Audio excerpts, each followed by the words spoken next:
What's going on, Guardians? It's Tizzle here, and this is my last Final Shape preview video, and this one is on the Warlock. So this is the build that I will be taking into the Final Shape on my Lock. I will be starting on my Titan, then going Hunter, then going Warlock, because I'm running the day one on Warlock. And to be honest, this is the Prismatic build that I'm least excited about. I'm most excited for the Titan, then the Hunter, and then this one. Just because the starting stuff that we get on Prismatic, I don't think is very good. We get Nova Bomb, the Cataclysm one, which is being buffed, so that's nice. Or we get Winter's Wrath, and then we can have Phoenix Dive, Empowering Rift, or Healing Rift, so you can run whatever you like there, whatever you like for jumps. And then you can have either Pocket Singularity or Penumbral Blast. So I'm going with Penumbral Blast just because even though this is getting buffed, I still don't think it's very strong in PvE. Then I'm going to go Vortex Grenade just because I like Vortex Grenades.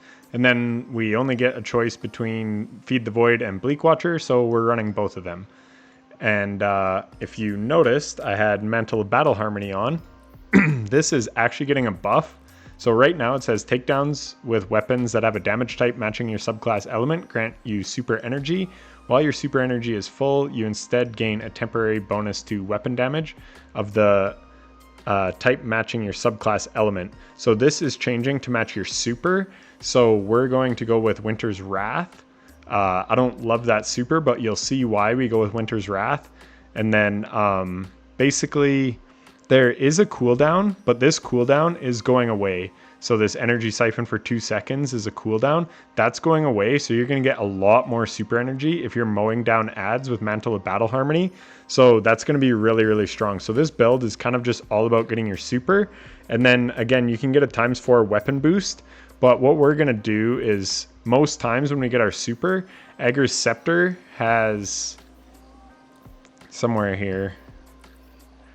Yeah, right here. So you can press the reload and it drains your super energy, and then you deal an empowered beam that actually does a lot of damage and it's really strong, and it can slow and freeze.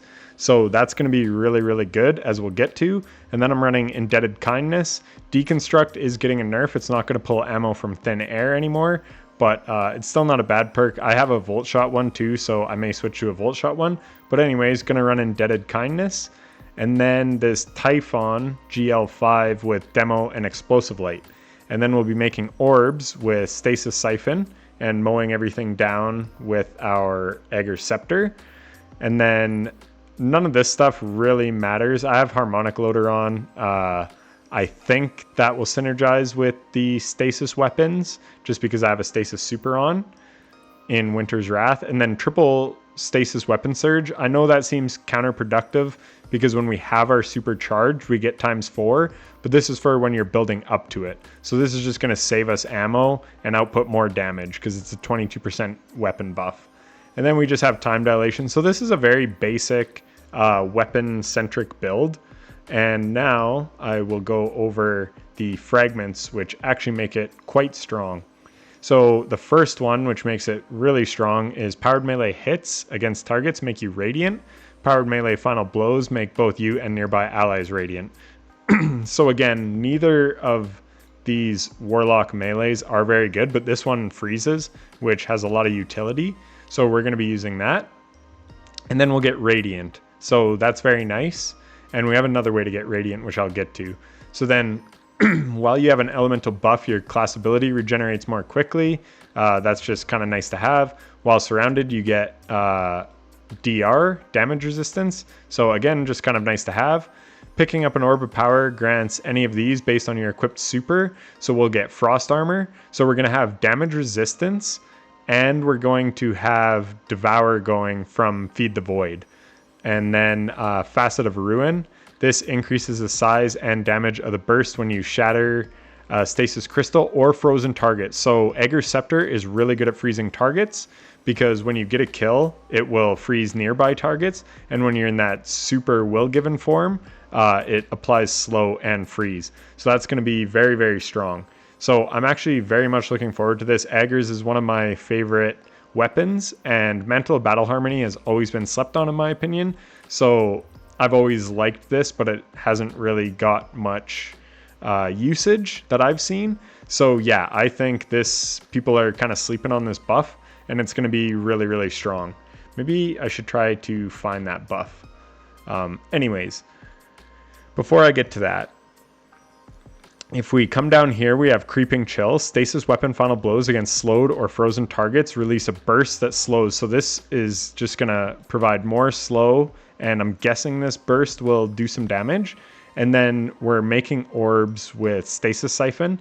So with Radiant Orbs, while you have a Solar or Prismatic subclass equipped, we have Prismatic, picking up an Orb of Power makes you Radiant. So now we're going to get 22% from our triple Stasis Weapon Surge, or 25 if we're getting kills when our super is up. And then we're also going to get Radiant when we pick up Orbs. So that's going to be really, really strong.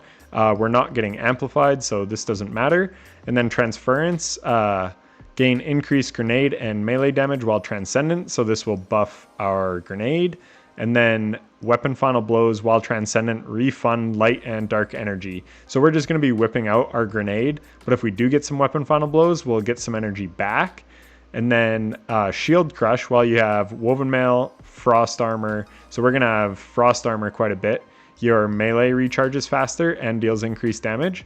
And then while you are Radiant, which will be Radiant a lot, our grenade will charge faster. And remember, we have Feed the Void on, so I'm guessing that procs, yeah, that'll proc off our Vortex Grenade. So that's also going to be giving us huge grenade energy. So we're going to be getting a ton of Vortex Grenades. And then these ones don't really apply. Let me just check my notes here. Yeah, that's all that really applies to this build. So like I said, not a super in-depth build, but let me just find this for you really quickly. The change to the exotic armor. So if I just control F and mantle, can't spell mantle. So mental battle harmony has been adjusted to grant more super energy for defeating powerful enemies. So at the high end, the powerful enemies, right now it says grants 3%. I think this goes up to 4.5%. So that's a buff. Yeah, 1.5 to 4.5% now. And the cooldown on granting super energy has been removed. So if we're in ad dense activities, which Bungie just keeps making more and more ad dense activities, we're going to be proccing this absorption cells all the time. So we're going to be getting our super very, very quickly. And when we get our super, that means we can use Rega's or Egger's Refrain or whatever the heck that's called. Let's have a look here. Yeah, Rega's Refrain.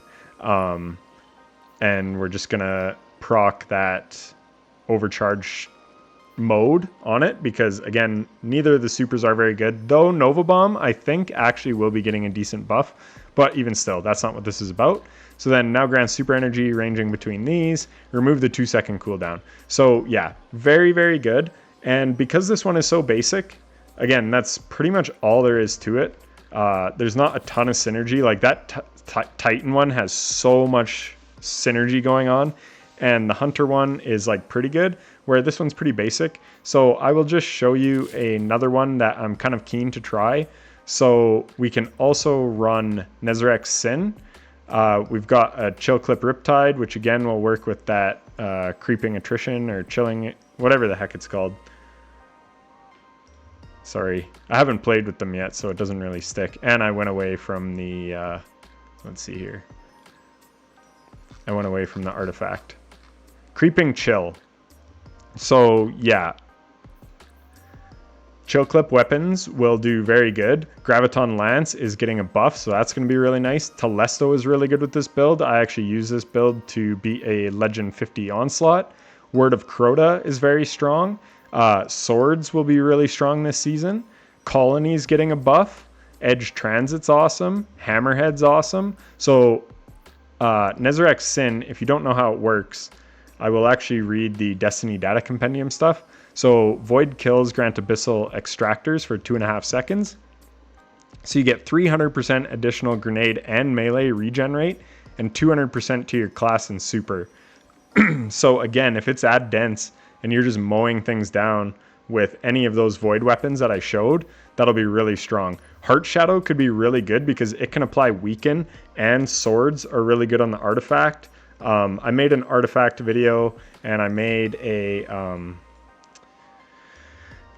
on my hunter, I think I talked about the sword perks a lot, the artifact mods. So yeah, anyways, you can also run a sword, and even on the other build that I had, instead of running the Typhon, you could run the Slammer and kind of spec into those sword perks. So Eager Edge and Cold Steel could be really nice, or Chain Reaction like I have, and then you can get ammo back. I'm guessing this is going to be a 15% buff, plus we're already running the triple stasis surge, so this one could also go very, very hard.